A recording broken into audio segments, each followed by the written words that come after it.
Hello everybody and welcome to our channel English Grammar with Mia Sir. And this video is on demand by many of our subscribers who wanted to learn direct and indirect speech. And that is why, the request is quite understandable given the fact that the exams are fast approaching. So here we go. We have a lecture on direct and indirect speech. So how are we going to use this presentation? You need to listen to the explanation, take notes. So you need to have your pen paper ready, make the necessary notes, pause the video, replay, but don't miss out on something important, and then finally attempt the ensuing exercise. Now take a look at these following examples before we start get into the depths. Just take a look at these two examples. Rama said, "I am busy now." And line B, Rama said that he was busy then. Now here line A is the direct speech because those are the actual words used by Ram and from Rama himself. By the way, R-A-M-A, Rama is the correct spelling. You write R-A-M, it actually means to ram something, that is push something with force using a wooden stick or something, and ram is also an animal. So if you are referring to a character, if you're referring to a boy, a masculine name, it's got to be Rama, R-A-M-A, Rama. Line B is the indirect speech since we are merely reporting what Rama said sometime earlier. Ram said that he was busy then. Now, because we are reporting, it's also important to remember that the indirect speech is also known as the reported speech. Okay, so direct speech and reported speech. So in the exam, they could ask you to change it to the reported speech, which means that you have to still do it in the indirect speech. So what are the differences between the two? Again, line A and B are in front of you. So what is the difference? Number one, the inverted commas have been eliminated when you change it to the reported speech or the indirect speech. The change of tense, so present tense, I am busy now, was changed to past tense, he was. The pronoun changed, I changed to he, and the word changes so to show the time. So now when Rama said it, his actual words, I am busy now, when you're reporting it what he said some time ago, then you used then. So remember these 1, 2, 3, 4, the changes. As I have already mentioned, you need to take notes because these things will be helpful when you do the exercise. All right, so how do we deal with the tense changes? The present tense changes to the past tense. The example that we've already seen was present to past. Now when I say present tense changes to past tense, that means that the present continuous will become the past continuous. The present perfect becomes the past perfect. So that's how it goes. But what if it is already in the past tense? Well, the past tense changes to the past perfect tense. And then I say past perfect and in use of had with the past participle. It's right time to take a look at the example. Rama said, I went to the mall yesterday. So I went to the mall shows past tense. So now we have to change it to the past perfect. Rama said that he had gone to the mall the previous day. So the writing in yellow will tell you that you have to make note of those changes. So I went, he, and went past tense becomes he had gone. Okay, had gone with a past participle, and yesterday becomes the previous day.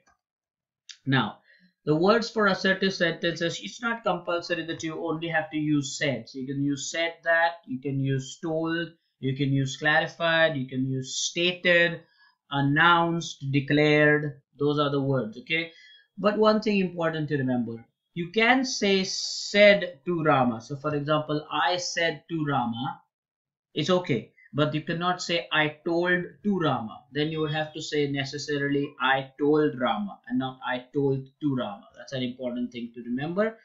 And no tense will change in case of a universal truth. For example, the teacher said the earth is spherical. Again, the teacher said the earth is spherical. Now, it would not be proper here to say the teacher said that the earth was spherical. So if earth was spherical, what is it now? Square? No, it isn't. So that's a point to remember, that when it's a universal truth which will not change, then the tense does not change. So in this case, the teacher said that the earth is spherical. So you made it into the reported speech, but because earth being spherical is just there, it's always the truth. It was, it is, it would be tomorrow. So okay, you don't change the tense. More such examples. Manisha said, I like ice cream.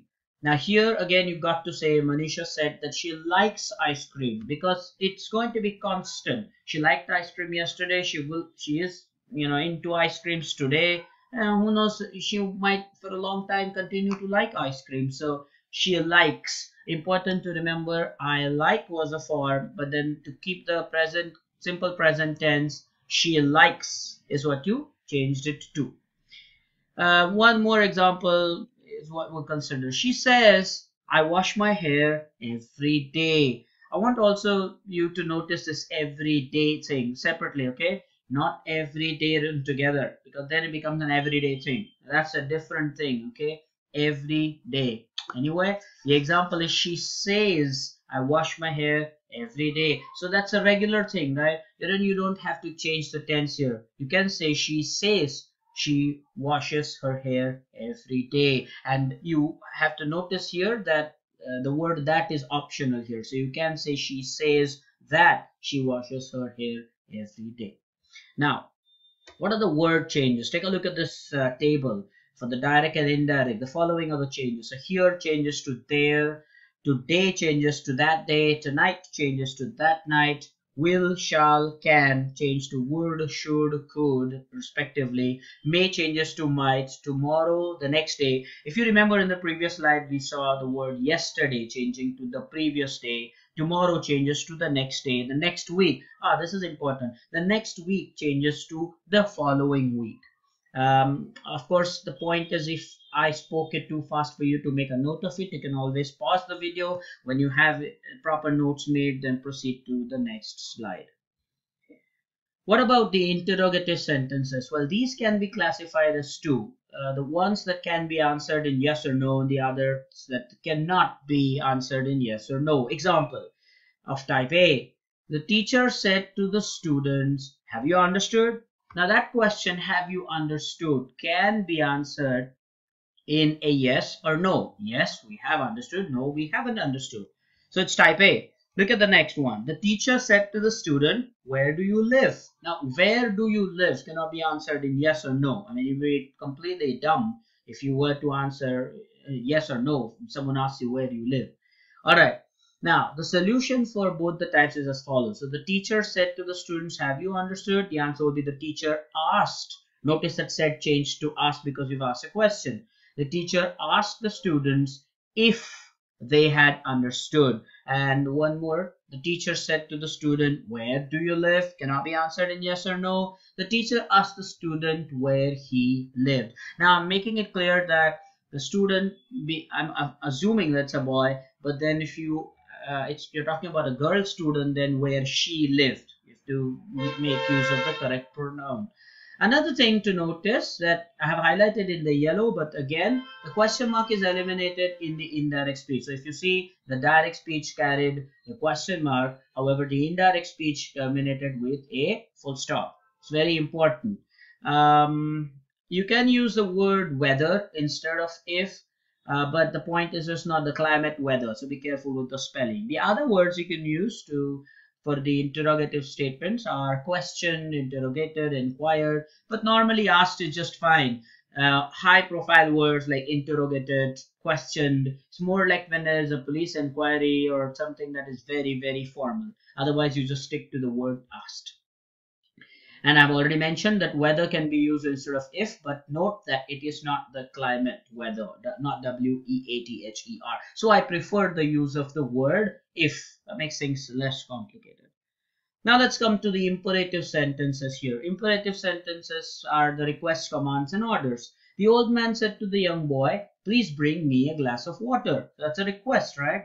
The old man requested the young boy to bring him a glass of water. Now I want you to understand here that imperative sentences, when they are changed to the reported speech, you have to make use of infinitive. So here we have used the infinitive to bring.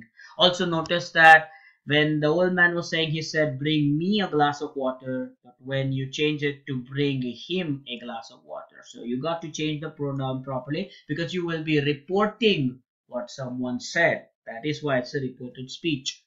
Now for the response patterns. Now this is where you have a set of two statements and you have to change them together. So for example, Raj said to Mohan, what are you doing? Mohan said to Raj, I am studying for my test.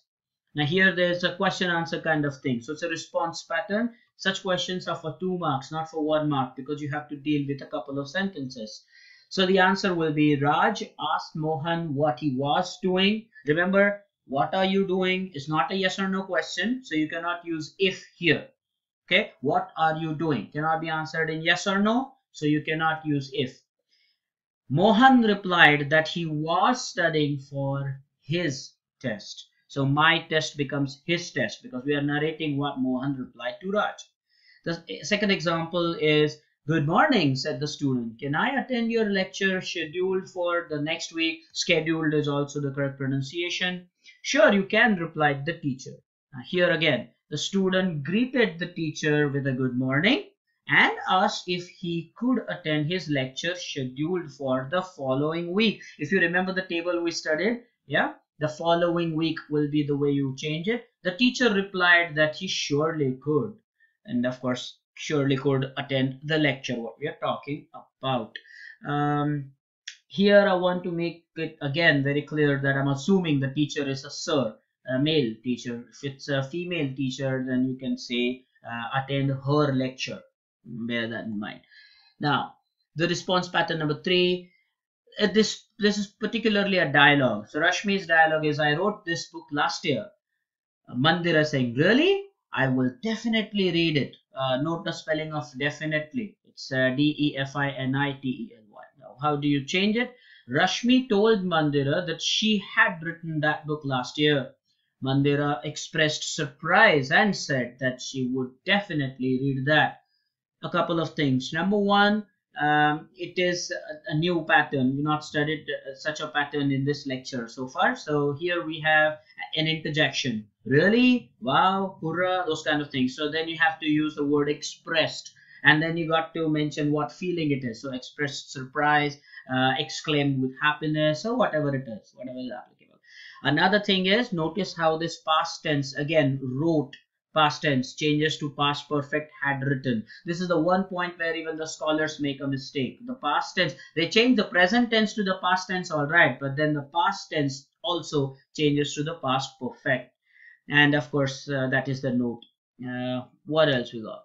Now for the exercise. All right, so here are 10 questions for you. Note that a couple of them, I believe, are changing it from the indirect speech to the direct speech. So not all are direct to indirect. A couple of them at least are changing it from the, you will need to change from the indirect to the direct.